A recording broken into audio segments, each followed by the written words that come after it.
Hey, welcome to the Explainer. Today, we're going to jump into a journey through 5 really powerful Psalms, and we're going to explore this really cool path that takes us from looking for safety on the outside to finding a faith that's deep, internal, and totally authentic. So, here's what we're looking at today. We're going to walk through these 5 Psalms one by one, and as we do, you'll see this incredible story unfold. A journey from the chaos of the world right to the very heart of what real worship is all about. All right, let's kick things off with something we can all relate to, right?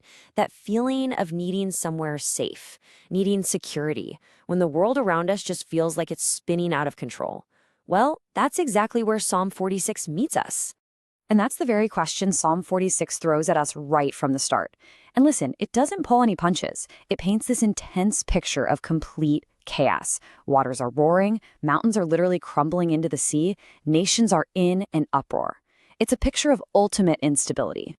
But right in the middle of all that chaos, the psalm throws us a lifeline. It says God isn't some distant king watching from afar. No, he is an immediate refuge and strength, a very present help in trouble. And you know, that word present, that's everything. It means he's right there with you in the storm. And this is where things get really interesting, because there's this huge shift. The answer to all the chaos isn't to fight harder or build bigger walls. The answer is to be still. It's this call to just stop, to stop scrambling and recognize there's a power in charge that is so much bigger than any problem we could ever face. So the big takeaway here is this: even when everything around you is shaking, there's a source of peace that cannot be shaken. Real security isn't about the storm disappearing. It's about finding that peace right in the eye of it. Okay, so from that personal sense of safety, we're going to zoom out, way out. We're going to see how this idea of a personal refuge just explodes into this global, all-out celebration of God's power. The scale is about to change dramatically. Yeah, Psalm 47 just hits you with this explosion of pure joy. It's loud, it's energetic, it's a command to celebrate. It calls on everybody, every single person, to recognize God's authority with clapping and shouting and singing.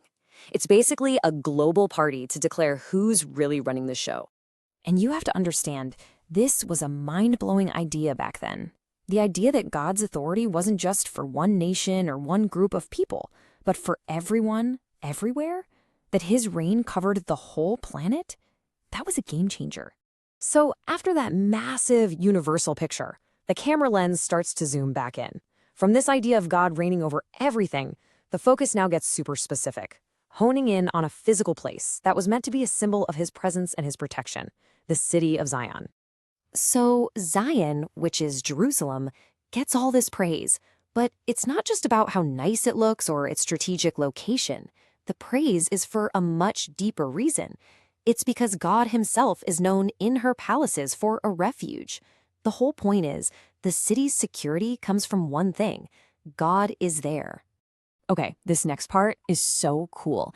The psalmist basically says, come on, let's take a walk around the city. It invites us on a tour.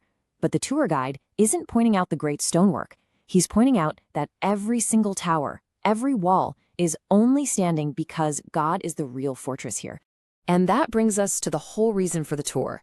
This isn't about sightseeing, you know? It's about having a story to tell. It's about seeing God's faithfulness so clearly that you can pass that legacy of faith down to your kids and to their kids.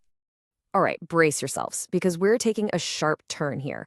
We're moving from external things like city walls to something much more internal. Psalm 49 starts to challenge one of the world's oldest and, let's be honest, flimsiest sources of security: money. So the writer kicks this off by basically shouting, "Hey, everyone, listen up." He makes it clear that this isn't a message for just one group of people. Rich, poor, powerful, humble, it doesn't matter. This is a truth that cuts across every single social and economic line. And here's the core argument, laid out plain and simple. It's making this really stark point. Money is powerless when it comes to the biggest things in life.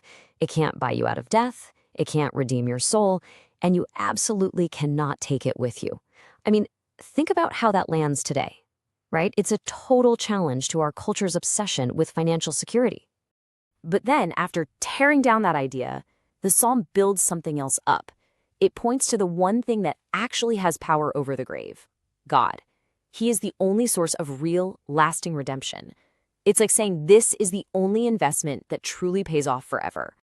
And that brings us to our final psalm, and we're going deeper than ever before. We've gone from refuge to a city to wealth, and now we move past all our actions and our assets right to the heart of it all. What is true worship? So picture this. It's this incredibly dramatic scene. It's like a cosmic courtroom. God himself takes the stand, not to judge the world, but to judge his own people. And he's about to draw a very clear line in the sand between their religion and what he's actually looking for. So first, God takes on their religious rituals. He's basically saying, you guys, do you really think I need you to give me bulls and goats? I own everything. Every animal in the forest, the cattle on 1,000 hills, it's all mine already. He's completely dismantling the idea that worship is about giving God stuff he lacks. So if he doesn't want that, what does he want? Well, this is it. It's not about transactions, it's about relationship. He wants a thankful heart. He wants us to be faithful to our commitments. And he wants us to trust him enough to call on him when we're in trouble so he can come through for us. So the bottom line is pretty clear, right? Authentic worship has nothing to do with just going through the motions. It's all about the posture of our hearts. It's the huge difference between religious performance and having a real living faith. So when you step back and look at the whole journey we've just taken, you see this amazing progression. We've gone from looking for safety in a physical place, a fortress, all the way to finding it in something totally internal, a grateful heart. It's a journey inward to what really matters. And that's where this leaves us, with a really big question that echoes through all 5 of these psalms. It kind of forces you to look in the mirror and ask yourself, okay, when everything is stripped away, what am I really building my life on?